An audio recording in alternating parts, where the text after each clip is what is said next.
Hi, this is Shankar. Today I am going to discuss the river of Godavari. Godavari గురించి కొన్ని facts తెలుసుకుందాము. గోదావరి నదికి ఎన్ని పేర్లు ఉన్నాయి, వాటి హిస్టరీ ఏంటి కొద్దిగా టచ్ చేద్దాం. సో గోదావరి రివర్ని ఇండియన్ రైన్ రివర్ అని అంటారు. ఇండియన్ రైన్ రివర్ అని ఎందుకు అంటారు అని అంటే, ఆల్రెడీ రైన్ రివర్ అనేది యూరోప్లో ఉంది.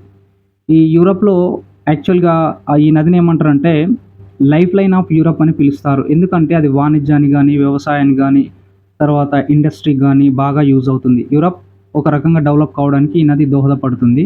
సో అలాగే మన సౌత్ ఇండియాలో గోదావరి యొక్క సిగ్నిఫికెన్స్ కూడా అలానే ఉంటుంది. స్విట్జర్లాండ్లో స్టార్ట్ అవుతుంది, నెదర్లాండ్లో ఎండ్ అవుతుంది. అంటే 6 దేశాల గుండా ప్రవహిస్తుంది రైన్ రివర్ని. అందుకనే ఎక్కువ లాంగ్లో ప్రవహిస్తుంది ఇది. సో ఇది ఆల్మోస్ట్ 1200 కిలోమీటర్స్ ట్రావెల్ చేస్తుంది.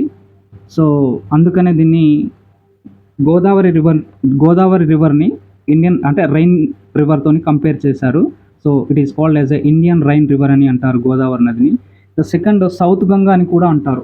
నార్త్లో ఆల్రెడీ గంగా రివర్ ఉంది. సో దాన్ని కంపేర్ చేస్తూ సౌత్లో గంగా సాక్రెడ్ రివర్, యాక్చువల్గా పవిత్రమైన నది.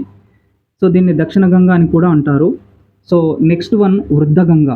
ఇది చాలా సంవత్సరాల నుంచి ఉంది. దీన్ని వృద్ధ గంగా అని పిలుస్తారు ఓల్డెన్ టైం నుంచి. సో పోయిటిక్ గంగా అని పిలుస్తారు గోదావరి నదిని.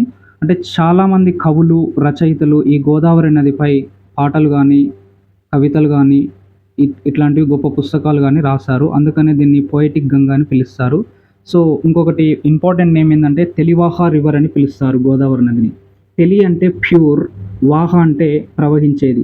అంటే స్వచ్ఛమైన నీటితో ప్రవహించే నదిని తెలివాహ రివర్ అని పిలుస్తారు యాక్చువల్గా.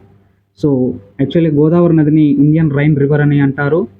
సౌత్ గంగా లేదా దక్షిణ గంగా అని, వృద్ధ గంగా, పోయిటిక్ గంగా, తెలివాహ రివర్ అని పిలుస్తారు.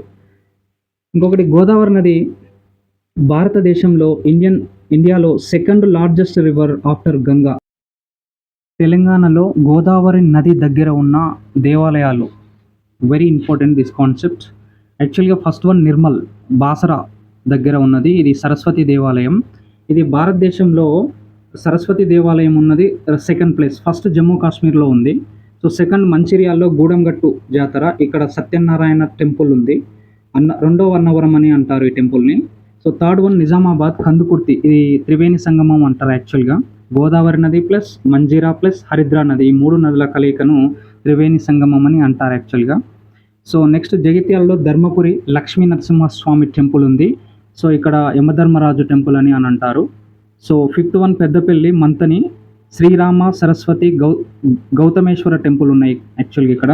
సో జయశంకర్ భూపాలపల్లిలో కాళేశ్వరం, త్రివేణి సంగమం ఉంది ఇక్కడ కూడా. ఇక్కడ గోదావరి, ప్రాణహిత, సరస్వతి రివర్స్ ఉన్నాయి.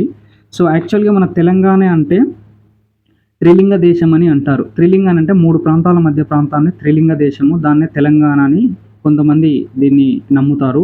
So Draksharamam, the place is Draksharamam. ఇక్కడ భీమేశ్వర టెంపుల్ అంటారు, ఇది ఆంధ్రాలో ఉంది.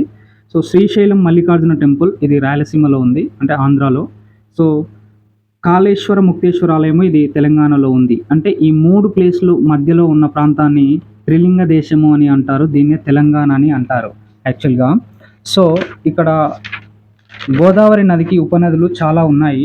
సో అందులో అంటే గోదావరి ట్రిబ్యూటరీస్, వాటి నేమ్స్ ఏంటి అని అంటే ఫస్ట్ ప్రాణహిత, ఇంకొకటి ఇంద్రావతి, మంజిరా నది, శబరి నది, పూర్ణా నది, మానేరు, ప్రవర, కిన్నెరసాని, కడెం, తర్వాత శివన, తర్వాత తలిపేరు నది, వెనుగంగ, పెనుగంగ, సీలేరు నదులు, ఇవి tributaries of the Godavari. Thank you.